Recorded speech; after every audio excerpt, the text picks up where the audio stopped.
নতুন সরকার আসার পর বাংলাদেশ সবার সঙ্গে সম্পর্ক রেখে এগোতে চাচ্ছে। ভারতের এত কুড়কুড়ানি কেন বুঝলাম না। মানে পাকিস্তানের সামরিক বাহিনীর কর্মকর্তারা বাংলাদেশে আসলে অথবা বাংলাদেশের সামরিক বাহিনী কর্মকর্তারা সেখানে গেলে তাদের ঘুম হারাম হয়ে যায়, কিন্তু ভারতীয় বাহিনী যদি বাংলাদেশে আসে তাদের কোনো সমস্যা নেই। এ এক অদ্ভুত ব্যাপার। ভারত তার নিরাপত্তা নিয়ে এত শঙ্কিত থাকে যে বাংলাদেশ যদি চীন এবং পাকিস্তানের সাথে সম্পর্ক ছিন্ন করে তাহলে মানে সবচেয়ে খুশি হয়। দেখেন, একটা শিরোনাম বলি। এখানে বলা হচ্ছে, বাংলাদেশ ও পাকিস্তানের সামরিক সম্পর্ক এগোচ্ছে কোন দিশায়? পড়শিদের উপর নজর রাখছে দিল্লি, অর্থাৎ প্রতিবেশীর উপর বা প্রতিবেশীদের উপর নজর রাখছে দিল্লি, অর্থাৎ বাংলাদেশ, পাকিস্তান এবং চীনের উপর নজর রাখছে দিল্লি। কি বলছে? বিদেশ মন্ত্রণালয় জানিয়েছে, প্রতিবেশী রাষ্ট্রগুলিতে কি চলছে তার উপর সবসময় নজর রাখা হয়, বিশেষ করে যেসব গতিবিধি ভারতের রাষ্ট্রীয় সুরক্ষার সঙ্গে সম্পর্কিত সেগুলোর উপর বেশি নজর রাখা হয়। একটা পুরনো ছবি দেওয়া হয়েছে, রাওয়ালপিন্ডিতে বাংলাদেশের সেনাপ্রধান কামরুল হাসানের সঙ্গে পাকিস্তানের সেনাপ্রধান জেনারেল আসিফ মুনির। এই ছবিটা, এইটা দিয়ে কি বোঝাচ্ছে?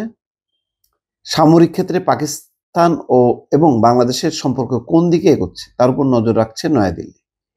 বিদেশ মন্ত্রণালয়ের মুখপাত্র রণধীর জয়সওয়াল শুক্রবার জানান, ভারতের আশেপাশে প্রতিবেশী রাষ্ট্রগুলোতে কি চলছে তার উপর সবসময় নজর রাখা হয়, বিশেষ করে যেসব গতিবিধি ভারতের রাষ্ট্রীয় সুরক্ষার সঙ্গে সম্পর্কিত সেগুলোর উপর বেশি নজর রাখা হয়।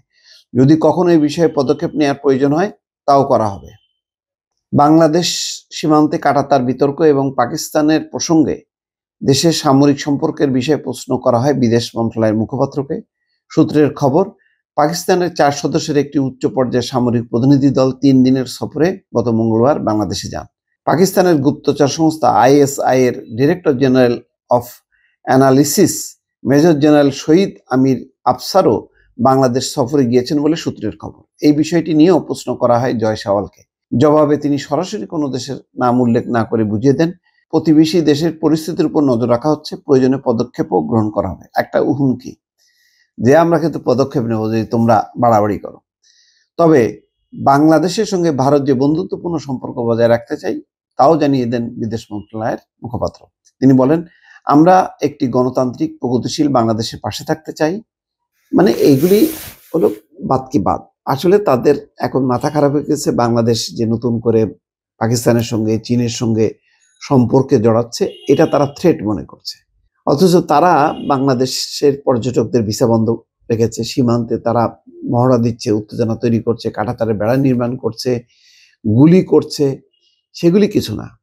কেন বাংলাদেশ পাকিস্তানের সাথে সম্পর্কে জড়াচ্ছে, কেন করাচি থেকে জাহাজ আসতেছে, এগুলো নিয়ে তাদের মধ্যে বিরাট এখন উত্তেজনা, এবং মনে করা হচ্ছে যে বাংলাদেশ তো হাতছাড়া হয়ে গেছে এবং এখন তাদের নিরাপত্তার জন্য উল্টা হুমকি হয়ে দাঁড়াচ্ছে বাংলাদেশের এইসব তৎপরতা। দর্শক, ভালো থাকবেন। আল্লাহ হাফেজ।